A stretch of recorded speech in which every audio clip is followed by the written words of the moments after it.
If you are a freelance graphic designer and you're sitting there wondering how on earth all of these designers get these high-paying clients and earn money and pay all their bills on time, I am here to share my tried and tested methods that I personally use and implement in my own graphic design freelance business that helped me take my graphic design freelance career global. How's it, guys, and welcome back to another HanSelah video. I'm Han. I'll talk about all things to do with graphic design and running my own freelance graphic design business. And in today's video, this is a very requested video topic. We're chatting all about how I get high-paying international clients and all the advice that I can give you so that you can start earning some cash from your freelance graphic design clients. I'm just going to place myself in the middle of the frame. That's better.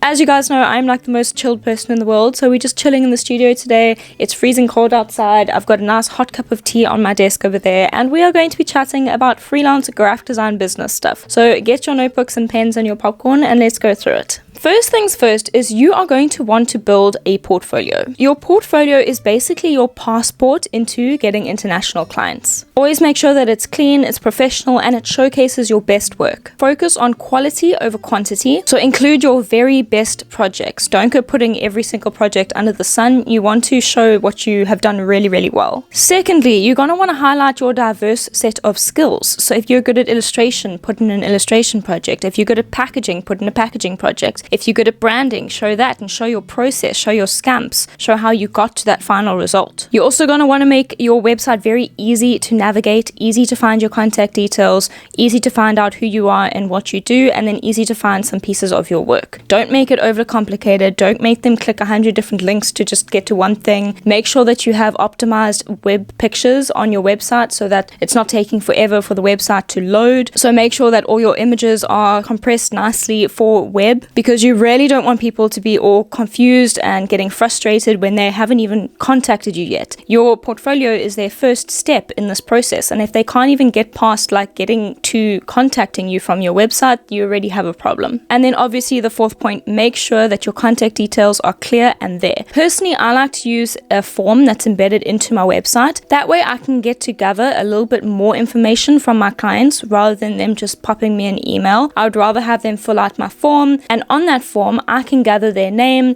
the country that they're from, their budget, or exactly what they're looking for. They can also paste a Pinterest link if they have that, so I can see the type of vibe that they're going for. So it just helps me gather a little bit more about those potential clients. The next thing that you're going to want to do is build a strong online presence. International clients are always searching for their graphic designers on LinkedIn, on YouTube, on Instagram, on Google search engines, that sort of stuff. They don't know who you are. They've never met you. You are a stranger across the world from them. So you want to make sure that you show up online and you make a lasting impression on them. As I said, they don't know who on earth you are, so you have to show them. But in order to stand out, here are some things that you can do. The first thing you should do is make sure that you've optimized your profile or your website with relevant keywords. For example, freelance graphic designer and then your niche. I know we use the word niche all the time and it's probably overused at this point, but it truly does help when you're trying to attract a very particular type of client. For example, for me personally, my design style is really colorful, it's bold, it's zesty, it's vibrant, it's exciting. I personally have a very illustration-based graphic design style, so I love to draw,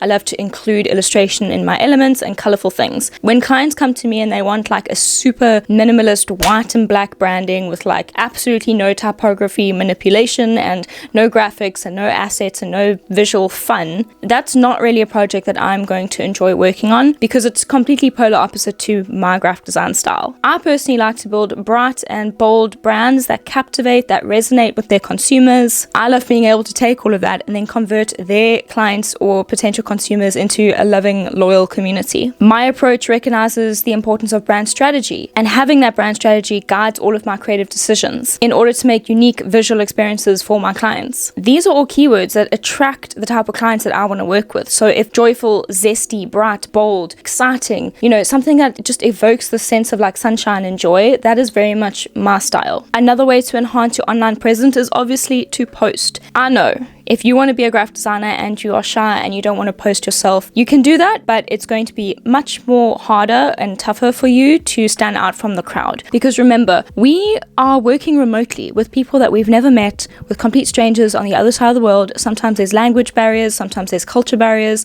So how are you going to stand out and show them who you are if they can't see who you are? So for example, me on YouTube, the reason why I love to post on YouTube is it's basically an extension of my online portfolio. Clients can come onto my YouTube channel, they can see me, they can watch my process, they can see my graphic design style, they can feel like they're part of the process, and that then in turn works in my favor because they see it and they're like, I feel I can trust this girl. And that is ultimately the way that you're going to get these international high-paying clients, is if you form some sort of brand trust or client bond with them. So having my face out there in the world on Instagram, on YouTube, people can literally feel like they are having a conversation with me in real time. If you're not great with video like YouTube and stuff, you can post on Instagram, show yourself there, post yourself on your stories, or even if you're on LinkedIn, post a little post about who you are and what you do, what you like, your hobbies, what makes you excited, what type of design gets you going. Like, that is all stuff that potential clients will look into and say, oh my word, she has a little sausage dog, I have a sausage dog. That is something that they can connect with you on. So it's simple little things like that clients can pick up on, and it really just helps reinforce that potential relationship that you can have with that client. And then not only are you now enhancing your online presence, you are also building a community, and it's not just a community with potential clients, it's also a community with other graphic designers. So speaking of now community and creating community with other designers, that is also another way that you can enhance your online presence, because you're able to engage with other designers in these communities and network. Now, I know many designers see networking with other designers as competition and bad, but that's actually so far from the truth. Because when you are a graphic designer and you 100% know your skills and you're confident in what your skills can do, being able to network with other designers is actually a positive thing, not a negative thing. Having connections with fellow designers works in your favor. As I said, if you're a graphic designer that is confident in their skills and you know that you 100% cannot deliver fully to a potential client, you can send that client onto another designer that you may know,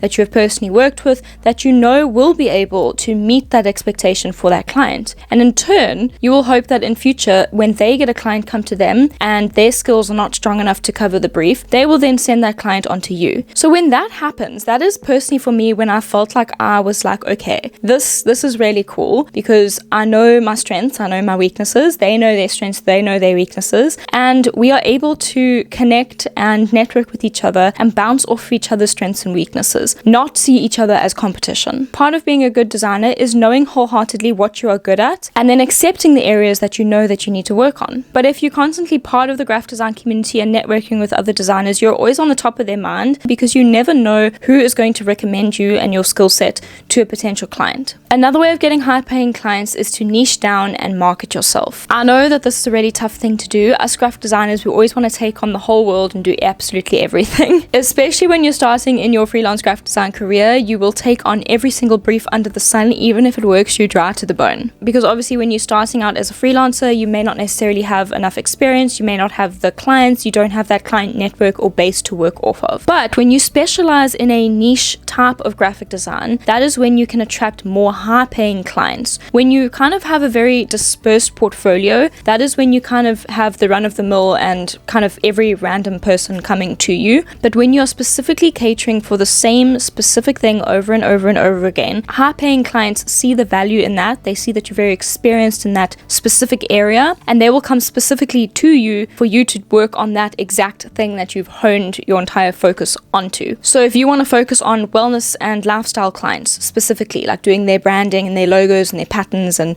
building their social media, or if you want to work on packaging design specifically for makeup and skincare brands, or if you want to work with posters and doing merch specifically for musicians that are traveling the world. So niching yourself down into a very specific bucket may seem scary, but it actually will work in your favor when you're trying to attract a high-paying client from a particular area. So in order to niche down, these are some things that you can do. One would be create content specifically around your speciality and what you're really good at. So this will include things like making case studies, making tutorials, making walkthroughs, and more specifically showing your entire process of where you started and then where you ended and how you got to that end point. Showing this process really helps to hook your potential clients, because they can see it all coming to life and unraveling happening in front of their eyes. And also because most clients don't actually know what they need, they kind of watch you do something and they're just like, I want that. So they often can't put an exact word on it, but they're like, I saw you did this and I want that. That is exactly what I want. So I've also had that with multiple clients where they will actually reference a YouTube video of mine and they will say, I saw this video and I absolutely loved it and I want all those things that you did. And that actually happens a lot more than you think it does. But with saying all of that, it is our jobs as graphic designers to basically take all that info, to translate their needs and to basically see exactly what they need from us and how we can help them. Another way that you are going to attract these high-paying clients is to position yourself as a premium service provider. I cannot stress this one enough. So in order to do this, never ever ever give your cell phone number out to clients. There is no reason they need to contact you on your cell phone or on WhatsApp. Only communicate via your business email address. This way you don't have clients randomly messaging you at midnight asking to make little tweaks and send me a photo of that tweak, make this little change, okay, just WhatsApp me a photo back. No.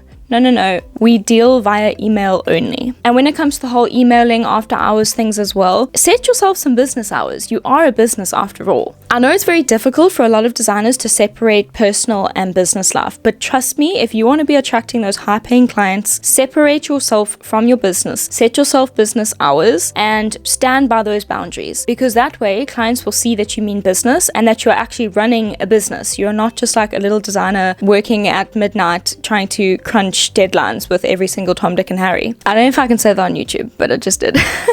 But anyway, I know lots of us graphic designers will work through the night anyway, and we don't really have set business hours. But for the sake of your emails, log off your emails at 6 p.m. and then get back on them at 8 a.m. and stay off of them on Sundays, for example. Those are just some ways that I implement structure and boundaries in my own business. And having that really just shows the clients that I'm not here to be taken advantage of. I'm not here to be doing random work at 2 a.m. unless this is stipulated in a contract as a rush brief. Then I have different timeframes and structures. But that is signed and agreed upon within a service agreement, so a contract that I sign with the clients before the project begins. So that is another kind of worms that I'll talk about later in the video, is having contracts. But being able to have set timelines for your projects and set business hours is really important, especially if you want to be attracting high-paying clients and not clients that will just take advantage of you whenever they can. Another thing is setting set time frames. So for example, if you say to a client, cool, it'll take 5 days, don't say 5 days, say 5 business days. Because if it's a Thursday, like evening, and they say, okay, 5 days, Thursday, Friday, Saturday, Sunday, Monday, Tuesday, you're going to send it on Tuesday. And I'll have to be like, no, I meant Thursday, Friday is one day, and then Monday, Tuesday, Wednesday, Thursday. So that is another thing to take into consideration when you're setting your time frames, is always use the word business days in front of your time frames. Or I say working days, 5 working days or 4 working days or 12 business days, because I don't count Saturday and Sunday as business days. Another way to position yourself as a premium service provider is to never ever send work that's not mocked up in a beautiful presentation. So if you're just sending a random JPEG to your clients via email, stop it. I'm going to slap you through the camera. Don't do that. Please, you have to mock up all your work in presentations. Not only is it a security risk sending them a JPEG over email, because they can just take the JPEG and then use it. Setting all of your designs on mock-ups in presentations allows it to be flattened into a presentation, so it's much harder for them to take your design out and go off and use it. But secondly, it shows that you're proud of your work and that you're mocking it up and that you are helping to aid the client in seeing the whole potential of their branding or their visual or whatever design they've asked you to do. If you want advice on how to present your work to clients, I have made a video. I'll link it up here, so have a look at that video if you want to know how to present your work to clients. But it really does set you apart from an average designer to a designer that is attracting high-paying clients. And then speaking of mock-ups, always make sure that you have beautifully crafted, high-quality, good-looking mock-ups. Personally, I like to use Envato Elements for a lot of my graphic design mock-ups. I absolutely adore them. They also have these beautiful fonts and stuff, so I've left their link down below if you want to go and check it out. It is a subscription product, but it is amazing because they have stock photos, they have footage, they have fonts, they have graphics, they have mock-ups, so it's not just like one thing. So highly recommend Envato Elements. But mocking up your designs really helps sell your design even further, because clients can actually see their design in situ, like in real life, and it really just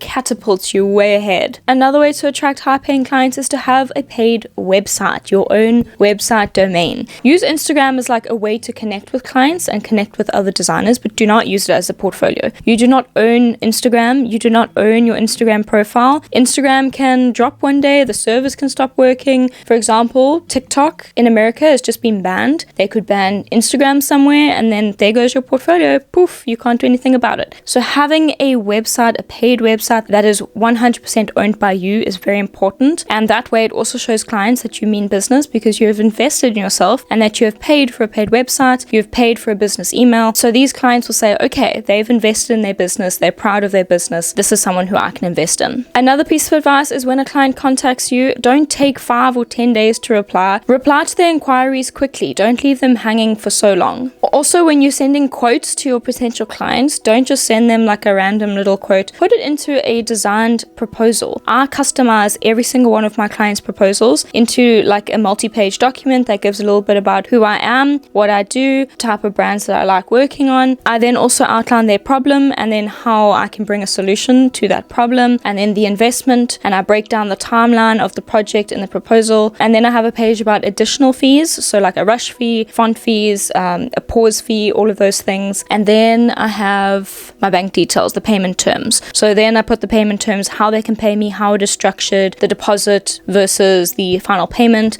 So all of that is in the proposal. So it answers any questions that the client may have. They've got everything there in an entire proposal document from the get-go, from when they are getting their quote. And having all of this is like another extra layer to show clients that you mean business. And then the other thing as well is having a client contract, which I'll talk about further on in this video. But anyway, another way that you can niche down your services is pitching directly to companies or to agencies. So whether that be advertising agencies, social media agencies, creative agencies, or actual companies, so like a lawyer's office or a doctor's office or a preschool, and then pitching directly to them to get them as retainer clients. So when it comes to retainers, it's very unlikely that a individual or like a person by themselves is going to hire you on a retainer basis. So if you want to get retainers, go directly to companies to be an in-house retained graphic designer at a school, or to be a freelance retained designer at an agency. I personally did that when I started my freelance journey, and it helped so much when it came to just getting a set amount of income or a set number of hours every single month that I knew I was going to be paid for. I did that for 2 separate advertising agencies, one for 4 months and then one for 5 months. So when I first started freelancing, I had these set clients that I knew I was going to have some form of guaranteed income while I was looking for additional clients. I would recommend by pitching to smaller agencies and smaller companies. Don't go to like a giant company that has like 100 employees. You are probably not going to be hired by them. Go to a company with like under 10 employees, and yeah, you're more likely going to be accepted. Okay, the next piece of advice is when you want to get high paying international clients, the word international means you're going to have multiple currencies, multiple people, probably multiple languages, multiple cultures, but specifically we're talking about money here, and that is being able to accept international transfers. You want to be able to set up some form of way to do smooth transactions with these clients. So you must use payment platforms like PayPal, Wise, Stripe. That's another one. I personally use Wise because I find they have the lowest fees out of all of that, and it is a bank account, so I can keep all of that in a business bank account, and I've got all these different jars for all my different currencies, so I can move them into euros and stuff. So yeah, that helps a lot. I try not to use PayPal because the fees are quite high. I only use PayPal when I have affiliate income that doesn't do direct bank transfers. But otherwise, all of my international clients, everything goes into my Wise account. I personally don't use Stripe because I think the fees were more expensive than Wise, so that's why I chose to do Wise. If you want to check out Wise, I have left their link below in the description of this video. You can check them out, see what Wise is about. It may work for you. And then secondly, when it comes to money, always have a clear contract that is signed before you start working on the project. So in your contract, it should outline the terms of the agreement, the deliverables, the number of revisions, the payment schedule or the payment terms, any termination clauses, and additional T's and C's. Having a contract will make you look so much more professional, and clients will take you a lot more seriously because they know that you mean business, you've got a contract, and they have a signed agreement with you. And this way you are less likely to be taken advantage of. I am in the process of filming a client contract and confidentiality clause video, so that's going to be out very soon. I'm just putting in the last few bits and pieces into it, so keep a lookout for that. The next thing that you're going to want to do to attract high paying clients clients is to over-deliver and to also receive client feedback when you're doing your handoff or handover. So once you've landed the client, it's always good to exceed their expectations, and especially when you're first working with the client, it's always good to over-deliver something on that first brief. So make sure your presentations are beautifully mocked up and they look professional and they look good. Now, on top of presenting your work, when you actually hand it all over, you're going to want to make sure that you're naming your files correctly. So if you want to know how I personally name my files, you can check out this video up here, and it just goes through my process and how I name and deliver my files. But just by having this smooth process, it really leaves a good impression on your clients. And then on top of all of that, it's really good to over-deliver or just exceed their expectation and add something a little extra, perhaps like a sticker design or something that you can just throw in and say, hey, you know what, I thought a sticker design would be great for the type of work that we're doing, or, you know, something like that where it leaves a good lasting impression on your client. Always remember that great work and good communication can lead to them referring you to others and having repeat clients. So keep your client updated throughout the project. Obviously, these projects can sometimes go on past a month, past 2 months long. So it's good to kind of just keep your client in the loop so that they know they haven't been forgotten about. Also, remember, they are investing a lot of money into this. So you want to give them that reassurance that everything's going smoothly, and just tell them when exactly they can expect deadlines and deliverables from you, and stick to those deadlines. Don't forget to also be open about feedback.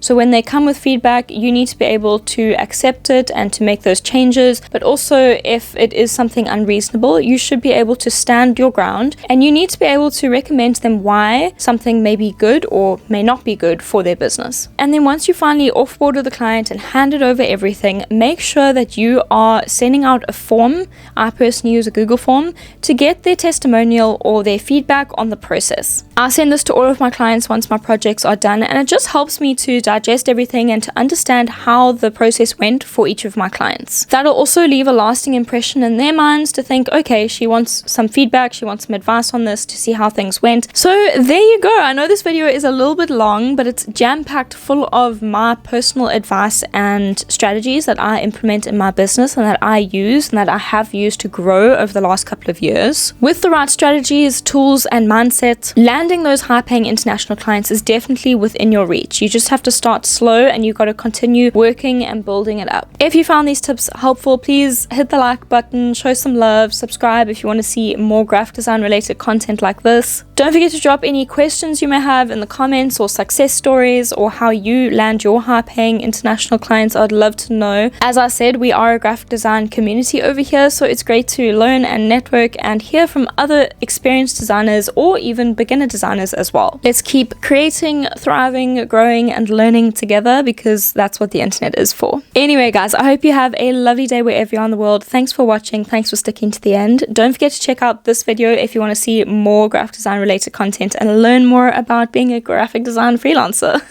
Anyway, have a lovely day. I'll see you soon. Bye.